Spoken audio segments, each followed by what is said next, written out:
Hello guys, welcome back to our channel One to Step. Today in this video I'm going to teach you how to fix your Snapchat story views if it isn't showing up.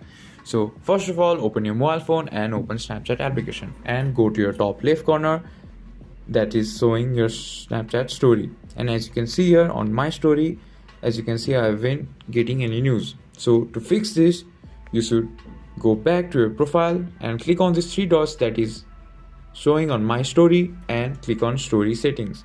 As you can see, you can choose whom to show it, either friends only or make a custom people only for them. If your Snapchat story isn't showing up, then you should first check your internet connection. As you can see, my internet connection is all stable and is working fine. So turn off your Wi-Fi and turn it on again to make it work again. Also, go to your settings and go to your apps or applications and search Snapchat, go to storage and click on clear data, clear cache. And after you have done all these things, then it would be working all fine.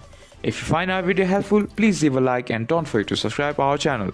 Hit the bell icon button to get updates on our new videos and drop a comment for reviews and more contents like this. Thank you for watching.